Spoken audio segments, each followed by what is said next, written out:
Hey everybody, and welcome back to my YouTube channel.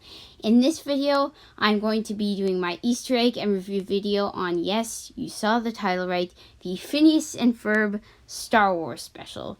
Now, please do not laugh at me right now, please do not. I know it's a bit of a kiddie show, kiddie movie, but my sister said we should watch it, so I decided, oh, hey, I guess why not? It's kind of like the Lego Star Wars Holiday Special. It's actually a pretty funny movie, so if you haven't watched it already, it is pretty funny. It's kind of like the Lego Star Wars Holiday Special, like I said, and if you haven't seen that already, then also go check it out. So, with further ado, this is all the Easter eggs that I found in the Phineas and Ferb Star Wars Special. Now, first of all, I watched this a couple weeks ago, so sorry if I forget a couple details. I literally watched this a couple weeks ago, and I only decided to make the video now, but yeah, like I said, I only watched it a couple weeks ago.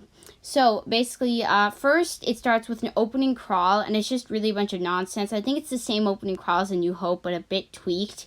And then at the end, it said, none of this is really canon, so just sit down and relax. So, they just tried to make it a bit funny. And this, like I said, none of this is really canon, but it overlaps A New Hope, and it basically kind of explains some weird stuff that happened during New Hope. Like, the Dianoga took Luke, but in the Phineas and Ferb Holiday Special, they're supposed to say, not Holiday Special, sorry, Star Wars Special, they're saying that it's because the Dianoga thought Luke was garbage or something, I don't know. So after the opening crawl, it starts with, you see the Star Destroyer chasing the Tantive IV, I'm pretty sure. Then right next to it, you see another Star Destroyer, and then the camera moves up, and right where the command bridge should be, it's a ginormous office building. So they're kind of making fun of the Star Destroyer, basically saying is that stormtroopers just sit there and then do office work. And then Perry's in there, and he is escaping with the Death Star plans, which this was made, I believe, before Rogue One, because obviously we know that Jyn Erso was the one who got the Death Star plans. So in this, Perry escapes with the Death Star plans and shoots off in an escape pod to the Tantive IV. So once he gets to the Tantive IV, he gives them to Leia, who gives them to R2-D2, and then it follows the same story. So as you can see, they basically kind of overlap with A New Hope and explain some weird stuff that happened. So then the Empire invades as normally, and Vader, comes in, they shoot everybody, yada yada, you've seen the movie. And then Kansas, which is, I'm pretty sure in the series, that's Phineas and Ferb's sister, and then two other of Phineas and Ferb's friends, they're hanging out with Kansas. So then Kansas is the only one that notices that R2 has the plans while the rest of the stormtroopers are just killing all the rebels. So then they ask the Admiral, they tell the Admiral, hey, the plans are in this R2 unit. But the Admiral's like, no, your duty is not to do some fighting. You just have to get Darth Vader's socks. So their mission is to get some Darth Vader some socks. It's like, does he just get generic black socks? What color socks does he actually get? So they kind of make fun of that with them. They're basically saying how the Empire, they just make their troopers do whatever they want. It's not like they have a choice. So in this, Kansas thinks that the rebels are the bad guys, but really everybody knows that the rebels are the good guys. So you basically kind of see it from the point of view of the Imperials.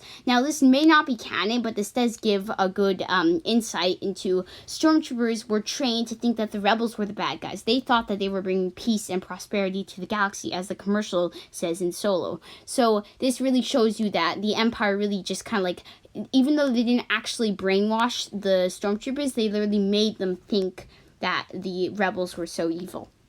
So then, R2 and 3PO head to Tatooine as normally in the movie, but then Kansas heads down in another escape pod, and now they're chasing R2. So then you get introduced to Phineas and Ferb, which are basically just, they're two people that are on Tatooine. Then there's a big song that they sing called Here on Tatooine, whatever. But during the song, it's kind of a montage. You can see sand crawlers, moisture evaporators, Dewback, Tusken Raider, Bantha.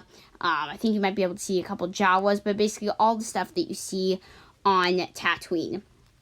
Then, when they stop the song, you see Luke go up in his land speeder, and he's like, oh, I was just going to Tosche Station to pick up some power converters, but Uncle Owen said, no, you can't go to Tosche Station. So they're making fun of the fact that Luke didn't get to go to Tosche Station, which also is kind of a funny thing, because I believe 1 year ago, Mark Hamill, who's the actor that plays Luke Skywalker, I'm sure you know that, tweeted that he finally went to Tosche Station to pick up some power converters. So apparently Tosche Station is a real gas station and a power converter. He picked up a power converter from Tosche Station. So that was an uninverted Easter egg that they put in there by accident. Well, I mean, I guess they didn't put it in there by accident, but they make fun of the fact that he didn't get to go to Tosche Station. So then Phineas and Ferb go and they see their parents, which are basically Uncle Owen and Aunt Beru. And their parents want them to leave, but they want to stay on Tatooine. It's the opposite of Luke, because Luke wanted to leave, but Uncle Owen and Aunt Beru wanted them to stay on Tatooine. So they're basically the opposite of Luke. So then it gets cut to where, Stormtrooper says, "Look, sir, droids." So he picks up the thing and he says, "Look, sir, droids." And then the other guy's like, "That could be anything. That's just a washer." So yeah, I never understood, how could they tell just by the washer that it's a droid? Is that made for a certain droid? How could they tell just because of this tiny little washer that is that they are droids? It could have been parts of the escape pod. How did they actually know that they were droids? But still, that is a pretty iconic line that they kind of made fun of in this thing. So then when they're going on their land speeder to go do some Jedi training with Ben Kenobi, as we all know, they bump into R2-D2, who right now he's escaped from Luke, and he's heading to Ben Kenobi. So they bump into him, and then they drop the plans out of R2's thing. So R2 leaves. They ask R2 if he wants a ride, and he's like, no, in beep, beep, beep, beep language or whatever. So he goes, and then they realize that they dropped the plans from R2. So now they have to try to return them to R2. But first, I think they realize that R2 is not at Ben Kenobi's hut, so then they have to go to Mos Eisley, and they tell Watto, who is in this, Watto, that they have the plans, and then he shows them, and Watto's like, they don't know what the plans are. So then Watto's like, oh, yep, that's the thing for the Death Star, and whatever his accent and his... Well, sometimes he speaks his language and sometimes he speaks in English. So he says that, but then Kansas sees them and chases them. So then they head to the cantina, where they then find Isabella in the cantina. Now, in this, Isabella is Han Solo's arch nemesis, and Isabella likes to make fun of Han for dropping the spice. Like, why does everybody make fun of Han? Poor Han. He had to drop the spice. Poor Han. So then they have to escape to her ship, which is a purple ship or something. It's not even a real ship in the Star Wars universe. It's a purple ship, which is purple, like I just said. So it's a weird ship that they escape to, and then they escape off Tatooine to head to Alderaan because they know that Ben Kenobi is going to Alderaan with R2. So then it cuts to the bad guy in Phineas and Ferb, which is Dr. Doofenshmirtz. I think that's how you pronounce it. Dephinsmert. I don't even know how you spell that, but I think it's something like that. So he says that he had the idea for the Death Star, and it was supposed to be a nutcracker. So then he pulls out a tiny little replica of the Death Star, and then he shoots it to the nutcracker, and then the nut explodes so he can do it. So his idea for the Death Star was a nutcracker, which obviously makes fun of the fact that it turns out, Galen Erso was the one who built it, but the design actually came from Orson Krennic and Tarkin together. They were the designers of the first Death Star. So they make fun of that. Like I said, a lot of these stuff are kind of making fun of Rogue One because Rogue One wasn't even released yet, so it's kind of like Rogue One but funny. So then there's a bit of a funny part right here. He picks up his phone, and he goes, and he says, oh my Alderaan stocks are really high. Then in the background, you just see the Death Star destroy Alderaan, and then he's like, what? They plummeted! So that's a bit of a funny thing right there, because Alderaan got destroyed, and he had his Alderaan stocks, and then they plummeted. So I thought that was a pretty funny thing. This movie is actually a pretty funny thing, kind of like I said, the Lego Star Wars Holiday Special. So if you haven't seen it, then I guess I suggest watching it. I don't know. I really just watched it for the fun of it, but I didn't really realize how many Easter eggs were actually in this. So then they get out of hyperspace, and there's no Alderaan like in the movies. So they get out of hyperspace, and there's no Alderaan. And then Phineas is just like, I wonder if they're in, I wonder if they probably went to that small moon. Then he's like, wait, that's no moon. That's a space station. You know what Ben Kenobi says? That's no moon. That's a battle station. So they do take a lot of lines, and then they try to like turn them, and then Phineas and Ferb say them. So they try to make it a bit funny like that. So then they turn their ship into an ice cream stand to get into the Death Star. So they turn it into an ice cream stand to get into the Death Star. And then the stormtrooper who's arming the tractor beam in the thing, he makes fun of Darth Vader's helmet. Then he goes like this, and he's pretending that he's getting choked. And he's just like, ha ha ha, I was kidding. Because they're saying, so basically what they're saying is that the two troopers were talking, and then one was like, one was making fun of Darth Vader's helmet. So he was pretending that he was getting force choked, but then he was really just joking. So there's another funny thing with Darth Vader force choking there as a reference to when Vader force chokes that admiral. So then you figure out what Doofenshmirtz's evil plan is. He created something called the Sithinator. So basically the Sithinator is this thing that can put midi-chlorians into anybody.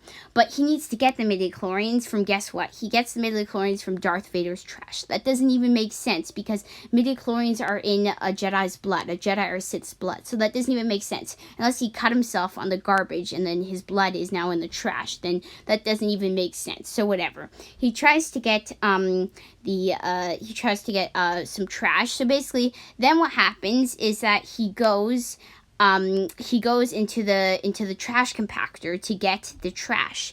And then they explain that by, you know how the Dianoga pulled Luke down? The Dianoga is that creature that was in the trash compactor. Well, the Dianoga pulled Luke down because the Dianoga thought Luke was garbage. So they try to explain why Luke got pulled down and why he got released. So the Dianoga gets enough garbage for Doofenshmirtz to put in his Sithinator.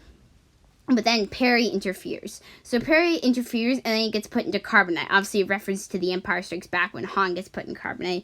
And then carbonite was used a lot more in the galaxy because, you know, in The Mandalorian we see that Mando has some carbonated things. So then Isabella they figure out that Han, Chewie, they escaped in the Millennium Falcon. So they tell Isabella to go back to the rebel base. Well, Phineas has to go look for Ferb, who something terrible is going to happen to Ferb.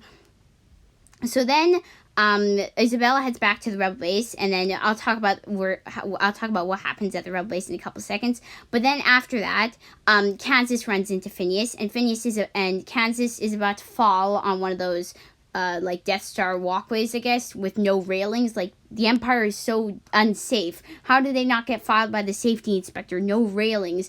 They even made fun of that in the Simpsons Star Wars special. They even made fun of that. They said, rules for Star Wars: no main person ever dies. There's no handrails. So they make fun of that. The Empire is very unsafe, especially since they have people that go right next to the Death Star Ray, which probably has a lot of radiation. So they try to make fun of that, and then Kansas falls in, but then Phineas pulls her up. So then now that kind of goes against, because now Kansas is kind of realizing that the rebels maybe not be the bad guys, and maybe that she is the bad guy.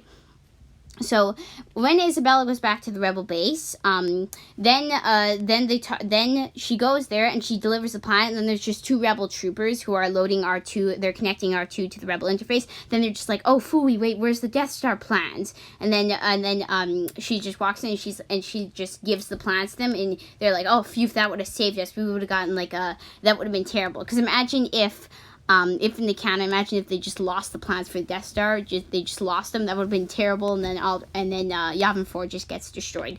So then Isabella is not planning to go back to the Death Star, and then there's a song where she does a duet with Han, and they're talking about, basically they're singing about how, because they're arch nemesis, they're kind of talking with each other, and then Han realizes that he has to go back to help Luke, and Isabella realizes that she has to go back to help Phineas.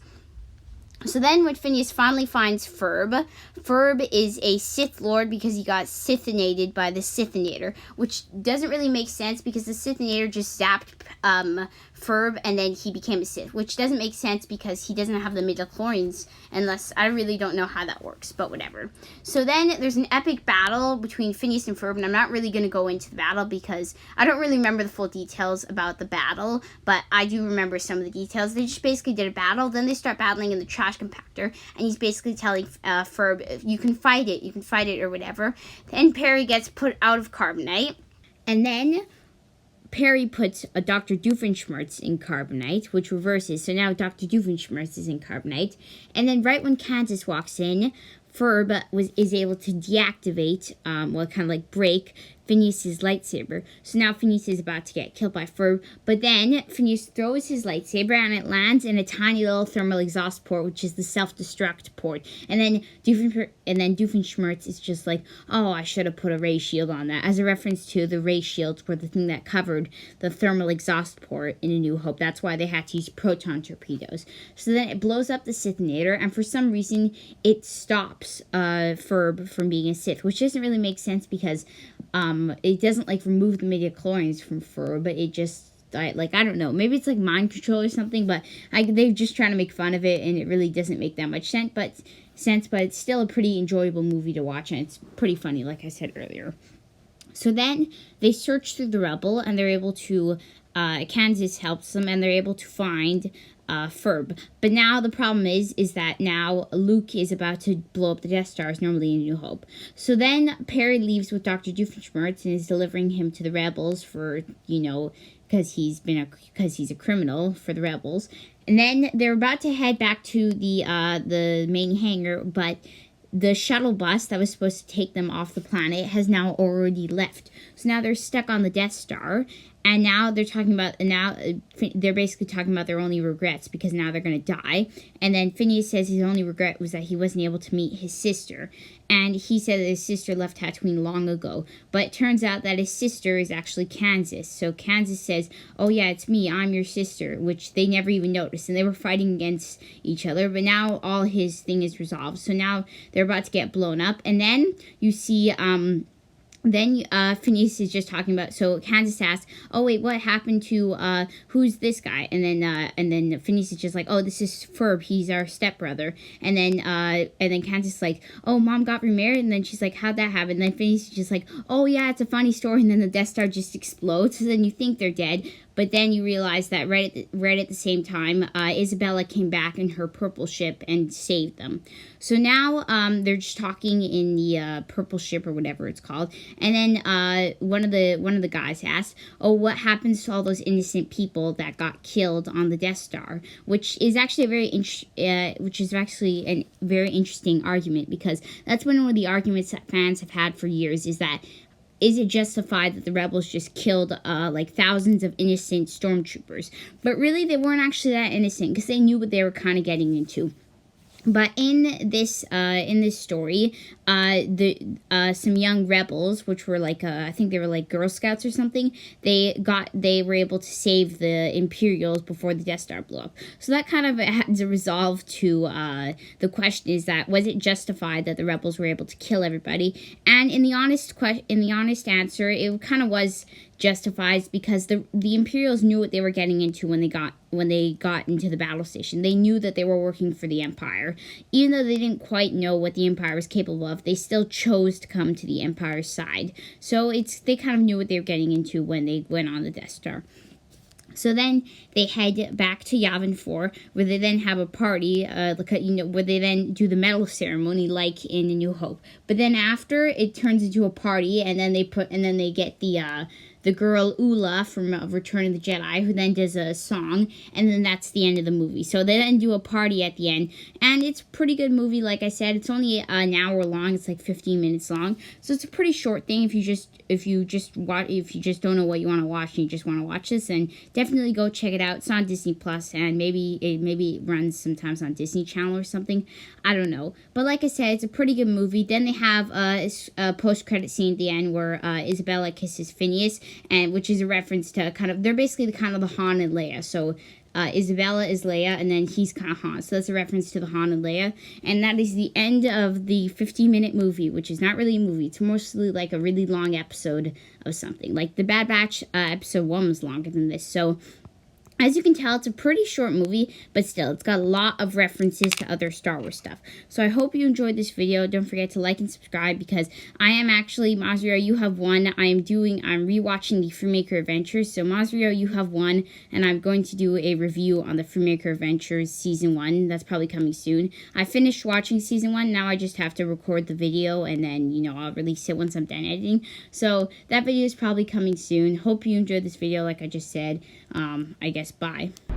I am a Jedi, like my father before me. So be it, Jedi.